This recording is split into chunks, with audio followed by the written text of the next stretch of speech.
넷플릭스라고 하는 영화에 보면 지옥이라고 하는 그 드라마가 있었어요. 이 영화에서 사람들의 관심은 신의 의도가 무엇인가 하는 것이었습니다. 하지만 그 영화에서는요, 신의 의도가 무엇인지 사실 알기가 어려웠어요. 분명 신은 어떤 의도를 가지고 지금에 살고 있는 사람들의 삶에 관여하고 있는 것이 분명하지만 그게 뭔지 잘 모른다는 거죠. 우리 성도들도 하나님의 뜻, 하나님의 의도가 무엇인지 알아야 합니다. 그런데 그 영화와 달리 우리 성도들에게는 하나님의 의도, 하나님의 뜻이 무엇인지를 성경에는 분명히 하고 있습니다. 애굽에서 노예로 살던 이스라엘 백성들을 하나님을 섬기도록 하시려고 부르셨고, 그 과정에서 애굽은 재앙을 피하지 못했던 것이죠. 그 모든 일들은 이스라엘 백성들을 위해 행하신 일이었습니다. 그럼 오늘 우리가 하나님의 뜻이 무엇인지를 성경을 통하여 분명히 알아야 하는 것은, 하나님의 뜻은, 즉 하나님께서 우리 사람들의 삶에 관여하시는 이유는 우리가 하나님을 섬기게 하기 위함이다 라고 한다는 것이죠. 그렇다면 오늘 우리들에게 일어나는 모든 일들도 사실은 하나님께서 자신을 섬기게 하시려고 우리 성도들을 위하여 하시는 일임을 오늘 말씀을 통하여 깨달을 수 있기를 축원합니다. 애굽은 모든 첫 태생의 죽음을 통해 아브라함과 이삭과 야곱에게 약속하신 일들을 하나님께서 이루셨습니다. 70명으로 애굽에 내려온 이스라엘 백성은 430년 후에 장정만 60만 명에 이르는 큰 민족을 이루게 되었습니다. 그러나 그들이 살고 있는 것은 애굽인데, 그 애굽에는 그 많은 사람들이 살기에 풍요로운 것이기는 했지만 그곳은 하나님을 섬길 수 없는 곳이었습니다. 그래서 하나님께서는 그 백성을 하나님을 섬기시게 하기 위하여 애굽에서 불러내셨습니다. 그 모든 과정들 가운데에 모세는 이스라엘 백성을 가까운 길을 두고 홍해의 광야길로 돌려서 인도합니다. 그 이유를 출애굽기 13장 17절과 18절 말씀에 보면, 전쟁을 하게 되면 사람들의 마음을 돌이켜서 다시 애굽으로 돌아갈 수 있기 때문이다 라고 말씀하시죠. 하나님께서는 홍해의 광야길로 그들을 인도하시면서 낮에는 구름기둥, 밤에는 불기둥을 비추다 그들 앞에서 인도하셨습니다. 여기 낮에 구름, 밤에 불기둥은 따로따로 있는 거 아니고요, 한 곳에 있습니다. 즉 구름이라고 하는 구름 기둥 안에 불빛이 같이 있었던 거예요.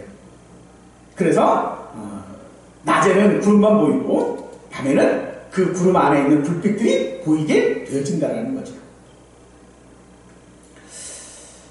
어쨌든 이제 이스라엘 백성들은 홍해 앞에 도달했고 그곳에 진을 쳤습니다. 그럼 그때에 이 바로가 마음이 변하여져서 이스라엘을 쫓아왔죠. 이 광경을 목격한 백성들은 심히 두려워 하나님께 부르짖고 모세를 원망합니다. 애굽에 매장지가 없어서 이 광야에서 우리를 죽게 하려고 우리를 불렀느냐? 애굽 사람을 섬기는 것이 죽는 것보다 낫다 라고 그들은 말합니다. 하지만 이런 백성에게 모세는 두려워하지 말고 하나님께서 너희를 위하여 행하시는 일을 보라 라고 하죠. 모세는 하나님의 명령대로 지팡이를 바다 위로 내밀어 홍해를 가르고 마른 땅으로 앞으로 나아가도록 했으며 바로 역시 이스라엘 뒤를 따라 갈라진 홍해로 들어왔다가 모두 수장되어지고 맙니다.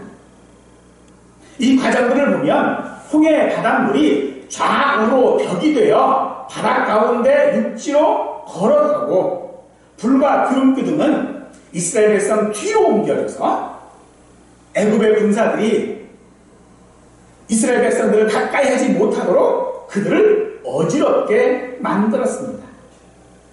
이런 상황에 대해서 애굽 사람들은 고백하기를 여호와가 이스라엘 백성들을 대신하여 싸우는 것이다 라고 말합니다.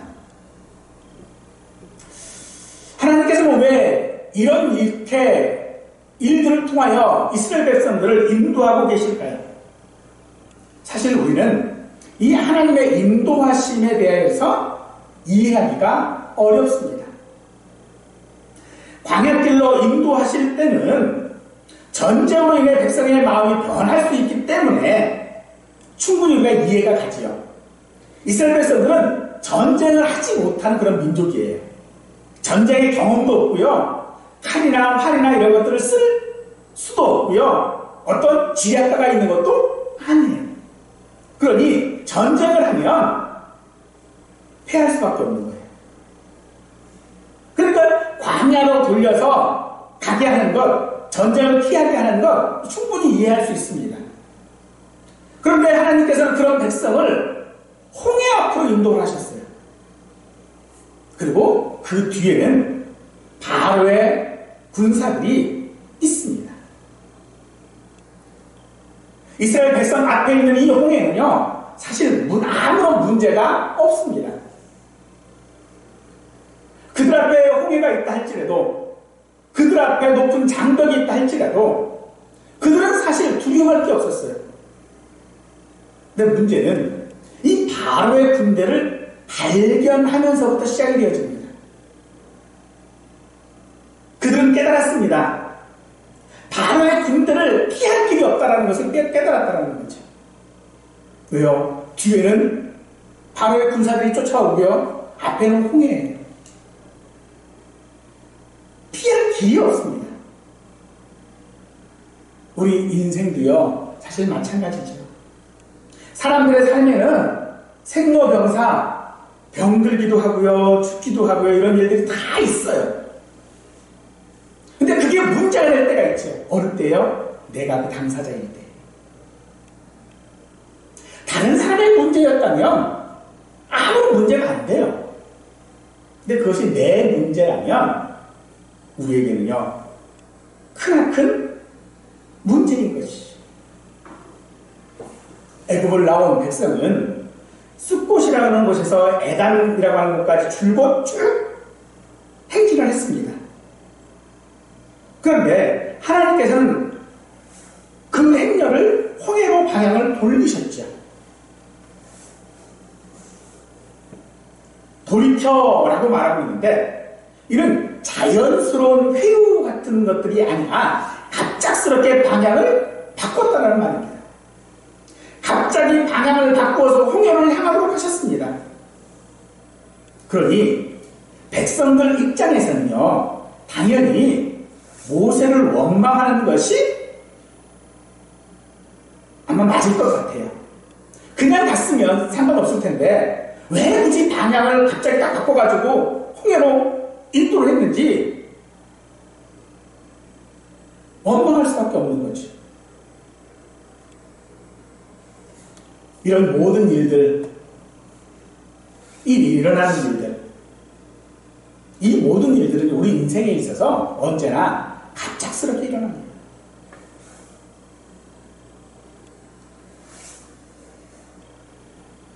이스라엘 백성들은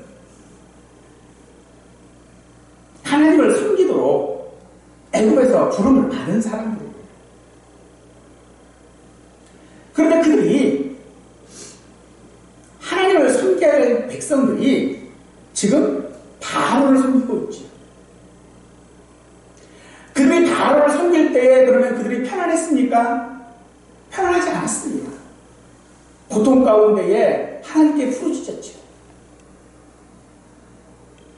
그럼에도 지금 그들이 그런 어려움들을 감수하면서까지 그곳에 살았던 이유가 무엇입니까? 그런 어려움 가운데 자신들의 사명을 잊어버리고 바로를 섬긴 이유가 무엇인가 라고 보았더니 간단했어요. 죽음 때문이었습니다. 죽는 것보다는 바로를 섬기는 게 낫다는 거죠. 정말로 그럴까요? 우리가 습관 가운데 그런 게 있지요. 개똥밭에 불러도 이승이 난다. 여러분들 정말로 그렇게 생각하십니까? 그렇지 않습니다. 애국을 섬기는 것이 하나님을 섬기는 것보다 우리를 더 행복하게 합니까? 광야에서 그들이 죽게 되었다라고 고백하고 있는데 광야에서 죽는 것이 그렇게 비참한 일일까요? 우리 성도들의 죽음은요, 무엇의 조건에 따라서 죽는 믿음이 아니라 믿음을 따라 죽는 믿음이어야 합니다. 하나님께서는 이스라엘 백성들이 전쟁을 하지 않도록 또 하실 수 있습니다. 하나님께서는 이스라엘 백성들을 순간에 이동시키실 수도 있습니다. 그런데 그렇게 하시지 아니하시고 광야길로 인도하시고 돌이켜 홍해로 향하도록 하심으로써 바로의 군대를 피할 수 없도록 하셨다는 거죠. 하나님께서 친히 그의 백성을 지금 궁지로 몰아넣고 있는 것입니다. 그들이 홍해 앞으로 온 것이 그들 자유로운 게 아니잖아요. 그들 앞에 이끌어왔던 불과 구름 기둥이 그들을 인도했습니다. 그러므로 오늘 우리의 믿음의 길이 쉽고 부드럽다라고 하는 것을 우리는 기대하지 말아야 합니다.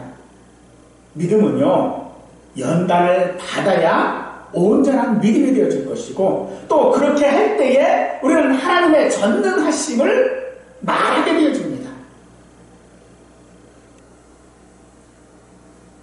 그러면 그 궁지로 모신 이 하나님이 하시는 일, 이게 무엇입니까? 성경은 우리에게 그것이 우리를 위하여, 너희를 위하여 행하시는 일이라고 말하고 있습니다. 우리는 인생을 살면서 궁지에 몰려 있는 일들이 다 많습니다. 하나님께서 인도하시는 길은 어쩌면 우리의 궁지로 몰어 넣으시는 것과 같습니다. 하지만 고린도전서 10장 13절 말씀처럼 우리를 시험하실 때에 피할 길을 주시는 하나님이심을 믿으시기를 간절히 축원합니다. 오늘 우리가 하나님을 섬기는 백성, 우리가 믿음을 가질 수 있었던 것은 은혜이지요. 근데 그 은혜를 우리는 잘못 생각합니다. 이 은혜는요, 우리에게 특혜예요. 그런데 특혜가 아니라 특권으로 잘못 생각하고 있다는 거죠. 그 백성이 하나님을 섬기겠다라고 했던 것이 아니라 하나님께서 그들을 선택하셔서 하나님을 섬기도록 하셨다는 것이죠. 그러므로 제가 여러 번 말씀드리지만 믿음은 내가 믿는 것이 아니라 믿게 하시는 것입니다. 바로의 군대를 본 백성들은 하나님께 울부짖지요. 그들은 심히 두려웠습니다. 그 두려움에 그들의 울부짖음은요, 고소이에요. 애굽에 매장지가 없어서 이 광야로 우리를 끌고 나와 죽게 하느냐 하는 고성이었습니다. 사람들은 사실 스스로 하나님을 섬기지 못합니다. 그러므로 지금 이 백성들이 심히 두려워 부르짖는 것은 그들의 믿음에서 우러나는 것이 아니라는 것이죠.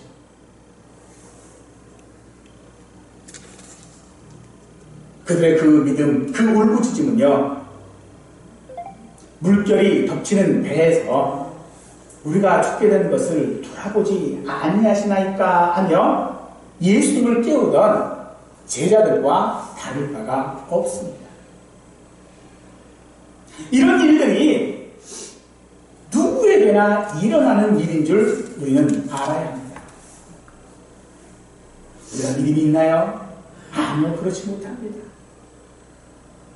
내가 믿음이 있어서 하나님 앞에 부르짖는 것이 아니라 그저 내가 심히 두려워서 하나님 앞에 고함치는 경우들이 우리에게 다반사라는 것이죠. 그러나 그 순간에도 하나님은 그런 것들과 싸우시고 계시는 줄 믿으시기 바랍니다. 그런데 하나님께서 그걸 싸우실 때에 어떻게 싸우시는가 라고 하는 것도 우리가 생각해 볼 때에 하나님께서 마치 우리의 등을 떠미시면서 야, 내가 뒤에서 받쳐줄 테니까 너 가서 싸워 이러시는 것인가? 아닙니다. 13절은 말합니다. 가만히 서서 하나님께서 행하시는 일을 보라.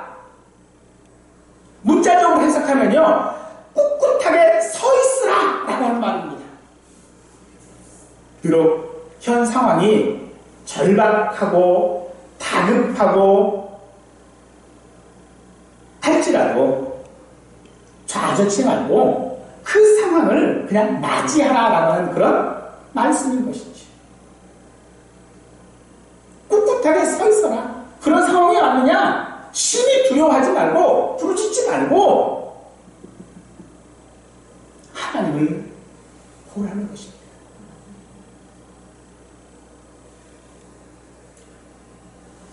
그런 우리의 모습이 어땠을까요? 궁지에 몰려져 있고요. 어찌할 수도 없는 그런 상황에 놓여져 있는 우리의 상황들을 세상 사람들이 보면 어떨까요? 14장 3절 말씀에 보면요, 바로가 그렇게 얘기를 해요. 그 땅에서 멀리 떠나 광야에 갇힌 바 되었다라고 말해요. 이스라엘 백성들을 보니까 하나님을 섬기겠다고 나갔는데 광야에 갇혔어요. 무슨 말입니까? 목적지를 잃고 목적 없이 이리저리 방황하는 것으로 본다라고 한다는 것이죠. 하지만 정말 그것이 방황하는 것입니까? 아니잖아요. 그것은 하나님께서 젖과 꿀이 흐르는 땅 가나안 땅을 향하여 인도하시는 길인 것을 우리는 믿어야 한다는 것입니다. 우리가 궁지에 몰려져 있습니까? 그것이 하나님께서 우리를 젖과 꿀이 흐르는 땅으로 인도하시는 과정인 줄 믿으십시오. 왜 하나님께서는 그렇게 하셨을까? 굳이 왜 궁지로 모셨을까? 우리의 지성이나 과학으로 하나님의 행하심을 판단하는 것은요, 사실 어리석은 일입니다. 지금의 팬데믹 상황에 대하여서 세상의 판단과 교계의 판단은 다르고 교계의 판단도 제각각입니다. 누구는 기회라고도 하고요, 누구는 심판이라고도 하고요, 누구는 회개해야 이 상황이 끝난다라고도 말합니다. 하지만요, 이런 모든 상황들에 대하여져서 판단하는 것은요, 우리 몫이 아닙니다. 그럼 우리가 해야 될 일은 뭘까요? 가만히 있어서 하나님께서 우리를 위하여 행하신 일을 보고 앞으로 나가는 일입니다. 그러므로 오늘 우리가 하나님의 일하심을 보고 나가야 한다는 얘기는 우리가 가지고 있는 모든 역량들, 힘들, 혹은 공로들 이런 것들을 다 홍해에 수장시켜야 한다고 하는 말과도 같은 것입니다. 애굽에서 나온 백성들은 자신들을 인도하는 불기둥과 구름기둥을 보았습니다. 그래서 그들은요, 담대했어요. 그들이 보고 있는 그 불과 구름기둥을 볼 때에 그 구름기둥이 인도하는 대로 그들은 따라갔습니다. 그러나 홍해에 와서 바로의 군대를 보았을 때에 그들의 반응은 달라졌습니다. 원망했지요. 광야로 향하는 백성에게 하나님께서는 불과 구름기둥으로 앞서서 인도하셨습니다. 그런데 그들이 보고 있는 군대가 있죠. 바로의 군대였습니다. 그때 하나님께서는 그 이스라엘 백성들이 앞으로 나가게 하시기 위하여 그 군대를 보지 못하게 하시죠. 그래서 그 구름과 구름기둥이 이스라엘 백성들의 행진하는 그 맨 뒤편으로 가서 애국 사람들이 가까이 하지 못하도록 그들을 막으십니다. 하나님께서 하시는 일은요, 우리가 알 수 없는 일들입니다. 가버나움에 사는 한 왕의 신하가 자기 아들의 병을 고치고자 예수님을 찾았습니다.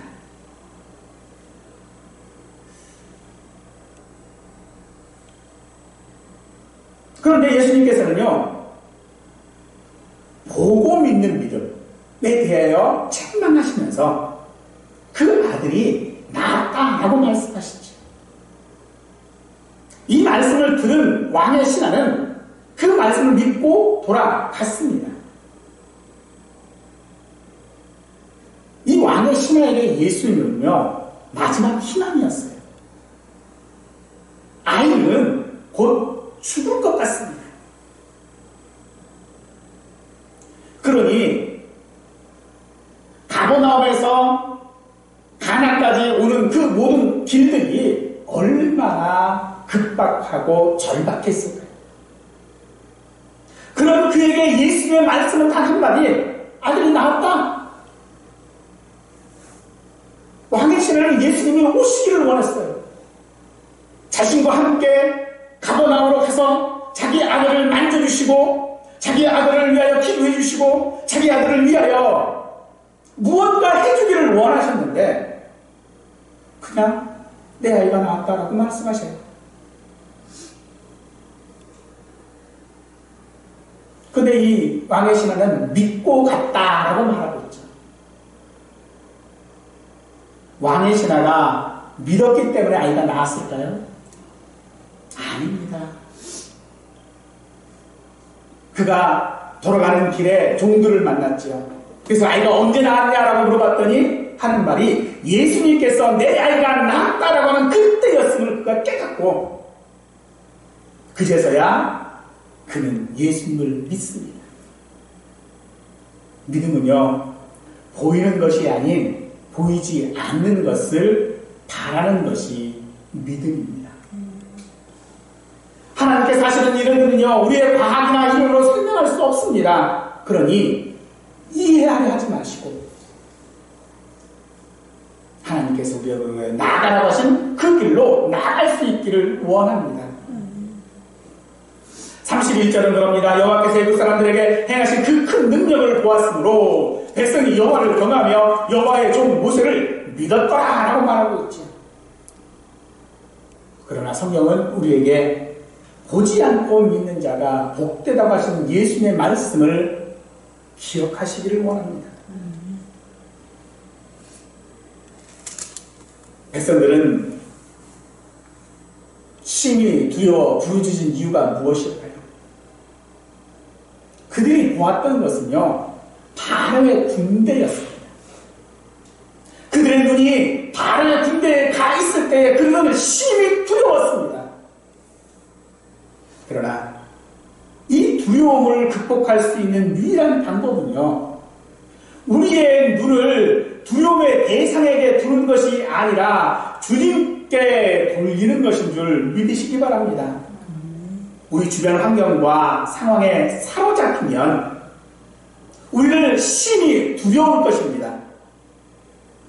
베드로가 물 위로 걸어오시는 예수님을 향하여 나도 걷게 해주십시오라고 했을 때에 베드로는 물 위를 걸었지요.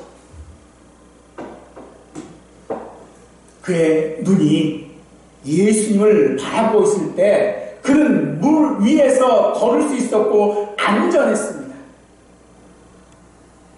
그러나 베드로의 눈이 바람과 물결로 갔을 때에 그는 물에 빠지게 된 것이죠.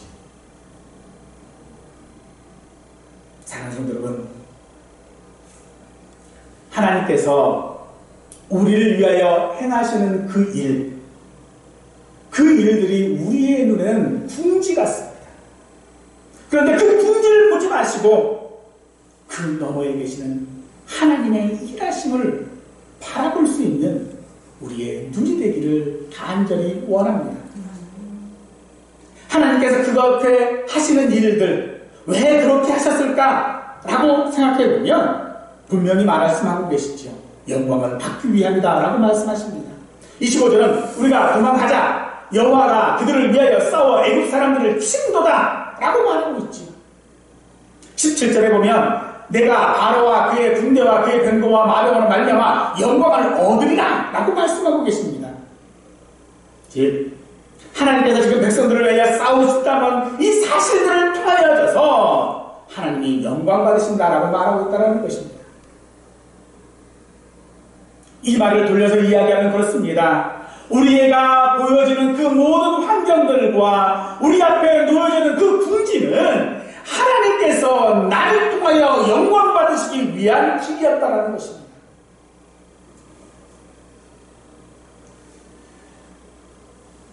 사랑하는 성도 여러분, 모세는 백성들에게 말하지요. 너희가 오늘 보고 있는 저 애굽의 군대, 저 애굽 사람들 영원히 다시 보지 못한다 라고 말합니다.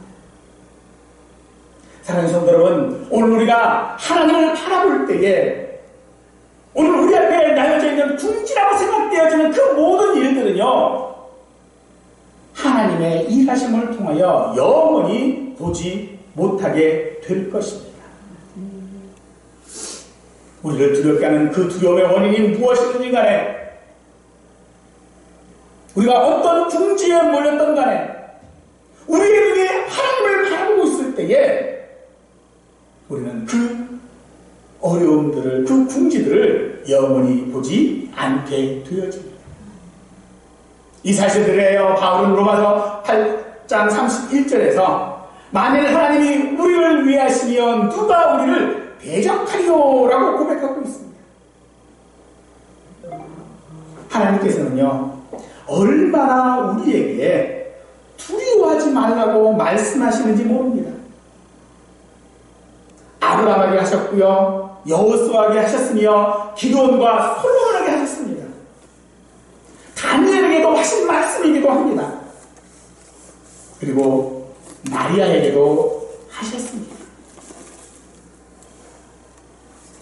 오늘 우리의 모든 환경들이 지금 내가 처한 환경이 두려우십니까? 그렇게 두려워하는 우리를 향하여 주님께서 똑같이 말씀하십니다. 두려워하지 말라. 그 말씀을 들을 수 있는 귀가 저와 우리 모든 성도들에게 있기를 간절히 축원합니다. 우리의 삶 가운데에 하나님께서 행하시지 않은 일은 없습니다. 단지 우리가 이해할 수 없어서 그저 자연스러운 일이라고 혹은 우연이라고 할 뿐입니다. 그러나 우리가 어떻게 이야기하든 간에 하나님은 우리 인생 위에 운행하시는 분이 하나님이십니다. 그러니 우리의 모든 우리의 힘으로 해보겠다라고 하는 시도들을 우리는 중단해야 할 것입니다. 하나님의 하시는 일은 혈과 육으로는 불가능한 일입니다. 우리는 우리의 앞에 나와져 있는 이 두려움에 대하여서 어떤 구실로도 손을 쓰려고 하고 아무 소용없는 행동들을 통하여서 위험 있고 거룩하게 할 것이다라고 말합니다. 하지만 그런 우리의 모든 노력들은요, 그저 먼지를 일으킴으로 말미암아 하나님의 일하심을 보지 못하도록 하는 것에 불과할 것입니다. 우리 앞에 있는 것이 홍해이거나 광야라도 그 길을 인도하도록, 그 길을 행하도록 우리를 인도하시는 분은 하나님이십니다. 우리 생각에는요, 그 길은 편한 길이 아닙니다. 우리 생각에는 죽을 것 같은 길입니다. 내 성경은 오늘 분명히 말합니다. 너희를 위하여 행하시는 일이다. 그러니 우리의 시각으로 보지 마시고 하나님의 일하심으로 볼 수 있기를 축원합니다. 지금 우리가 가지고 있는, 접하고 있는 모든 상황에 성도들뿐만 아니라 세상 사람들도 다 두려워하지요. 불안합니다. 그러나 성도는요, 그 두려움을 우리의 시각이 아닌 하나님의 눈으로 보아야 합니다. 그래서 성도들에게 있어서 두려움은 필연적인 어떤 결과가 아니라 불안한 시대를 살아가는 그리스도인들에게, 성도들에게 두려움은 오히려 하나님께 눈을 돌릴 수 있는 기회가 되어집니다. 우리는요, 그런 하나님의 일하심에도 불구하고 믿지를 못합니다. 도무지 보지 않고는 믿지 못합니다. 그런 우리를 위하여 하나님께서 보여주시기를 기도합니다. 하나님을 믿지 못하여 어찌하여 이 광야로 나를 인도하여 죽게 하느냐. 자기 애굽 사람을 섬기는 것이 죽는 것보다 나을지 않겠는가? 아닙니다. 하나님께서 우리를 인도하시는 그 길이 우리를 죽음으로 내모는 궁지라 할지라도 그 길은요, 하나님께서 저와 우리 모두를 위하여 행하시는 일인 줄 믿고 앞으로 나아갈 수 있는 우리 모두가 되기를 간절히 축원하겠습니다.